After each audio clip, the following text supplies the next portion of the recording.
Zach Cregger. Cregger. That's a very satisfying name to say. Zach Cregger. That damn Cregger. Weapons. Today we're talking about weapons and watching official trailer 2, I think it is. I don't know, it came out a while ago. I'm late to the party like I always am. But today we're going to talk about weapons after we watch the trailer. Got a lot to say about this one, so let's get right to it. Weapons. Cregger. Now.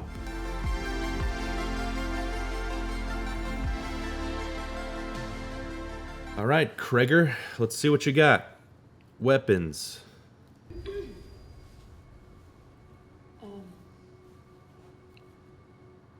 I just want to say how... Can't see here and not think of Ozarks. It's burned into my memory. Up until she tells us what happened. Gonna have to kill me!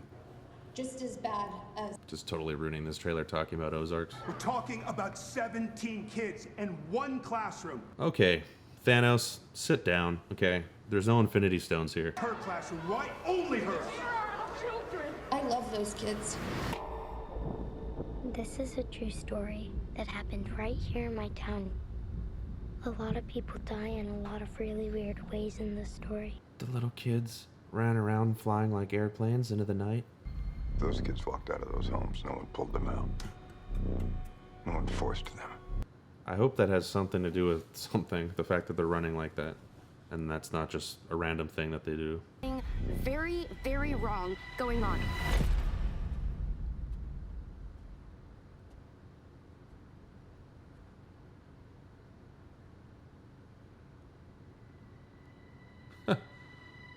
The magical sand.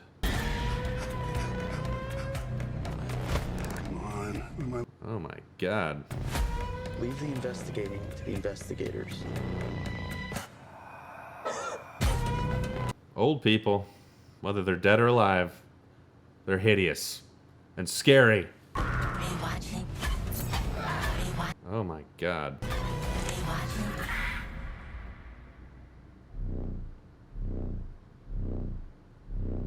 Okay. Are you watching? Are you watching? Yeah, I'm watching. August 8th. Okay, so that was a great trailer because it has all kinds of weird stuff happening. You don't know what's going on at all. I'm sure there's clues, especially once you see the film, but that's exactly what you want in a trailer. Pique the interest, don't fulfill the interest and give the whole entire story away. I want to see it. Barbarian was a really great film, not only because it was well made and executed and acted, but it subverted audience expectation. You thought it was going one way, and it goes the other. And it continued to do that multiple times. Really well made, that film, because you could try to do things like that, and it just falls flat on its face. Or it's like cringy, or they're trying too hard. That film didn't feel like that. And I don't know, it definitely worked. It had the right amount of humor and scares and serious moments and lighthearted moments. And yeah, ended with a bang. It was written and directed by Zach Cregger, so apparently this guy knows what he's doing. Let's hope the pressure of trying to top Barbarian or even match it doesn't ruin this film, because it certainly looks interesting. Got a good cast. I know the hype around it is real, and even with Barbarian, it was one of those movies where it shows the audience in infrared and they're like, oh, you know. Although usually that's like cheap, you know, Paranormal Activity scares. Kind of reminds me of that. I'd say so far Zach Cregger's films are definitely in that elevated horror camp, but almost like a sub-level to that, because there's like Barbarian, which is the only thing we have to go on. It had messages in there, but it wasn't, you know, like trying to beat you over the head with it. It was just like kind of a device that was used. Some of these films, they really beat you over the head with it, or they take themselves kind of too serious, or like, this is elevated horror, we're better than those other guys, and if you don't get it, if you don't like it, then you're wrong. You know, it kind of has that mentality to it. Whereas you have, you know, traditional horror like 80s slashers, more recent movies like the Hatchet franchise, where It's just fun. Most of those movies, even if they did have a message, it was always movie first, cinema first, message way in the background, you know, and never beat you over the head with it. And I like a lot of elevated horror movies, but honestly, you know, the traditional slasher type, hatchet type thing, those are just more fun. Those are the type of movies that, you know, all those actors and filmmakers go to conventions, you know, in every state and spend it with the fans. I think the difference is, like, these elevated horror guys, partly because they can attract maybe more top tier talent like Josh Brolin, or even in a weird way Jamie Lee Curtis, even though she's the original like Scream Queen. She has a air about her, even when you read stories. Like Danielle Harris has talked about it, like times she's bumped into her, and she just acts like, huh? Like kind of oblivious to the horror community. She treats it as just like, yeah, that was just a gig, you know, in the 70s, and even though she keeps coming back to it, it's kind of harder for her to distance herself from it. And I know she did thank them like during one of her award acceptance speeches or something at the Oscars, or I don't know what it was. It's just to say that attitude that she has is kind of like the elevated horror camp. Those type of people will go to like the San Diego Comic-Con and be like, yeah, I go to conventions with the fans, even though that's like a glorified press junket for studios, you know, at this point. It's not even about fans or comic books. It's movies provide a lot of different value for different things, for different reasons, for different people. And I think above all, it's entertainment, and slasher type movies, that's what they're really good at. Entertaining in a sick, demented way. If you like it, you're disgusting. It is kind of funny if you take a step back and think horror movies is the fans being like, yeah, cut her in half, saw her freaking head off. Woo, that was a good kill. But then you have filmmakers like Osgood Perkins, who I've seen Longlegs, I've seen The Black Coat's Daughter, I haven't seen The Monkey. I generally like his movies.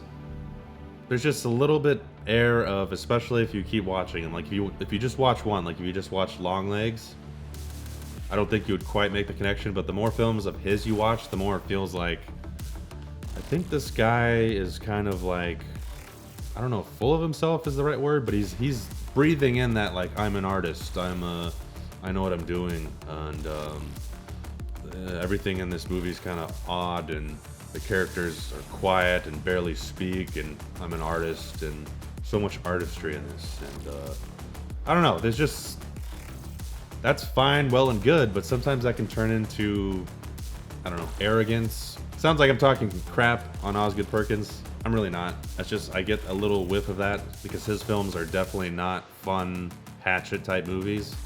And honestly, the problem with that is I saw Longlegs once, thought Nicolas Cage was great, movie was alright, to be honest. I don't care if I ever watch it again. It's not the type of movie that I would want to watch again. I would watch it again, but it's not like, you know, I can watch Hellraiser every day. I really wouldn't want to. It's kind of, I don't like living in the Cenobite world, but I would, much more so. Halloween, you know, all those kind of movies. Endlessly more rewatchable than elevated horror, in my opinion. All that being said, I do think filmmakers like Zach Cregger, they're kind of in that elevated horror camp, but they're also reaching back down to like just being fun, you know, and humorous and a good time while still being serious and having, you know, maybe a message or two. At least that's what I got from Barbarian. We'll find out with Weapons, but I hope that trend continues more so than this, like, yeah, elevated horror, neon, A24. Just hack people up, okay? That's what we want. No childhood problems, no trauma. Hacking, limbs, throat cuts. That elevated horror isn't any better than this. Like, maybe there's some more messages, more stuff layered into it, but a lot of people just like this stuff over here, the fun stuff, the 80s slasher, the hatchet. I keep saying hatchet because to my mind, that's like the most prominent thing that keeps coming to my mind that was original. Hey, this is what it looks like in my garage when it's not all dark and dingy. Look at that. You can see Stallone.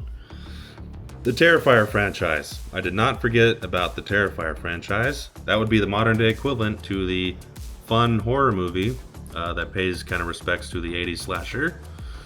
I just don't like the Terrifier franchise. That's why it wasn't fresh on my brain to say that. That's why I kept saying hatchet, hatchet, hatchet. Even though the last one came out, what, like 7 years ago or something?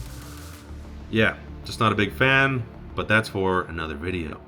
Based off of that thing that I'm talking about, love of that 80s era.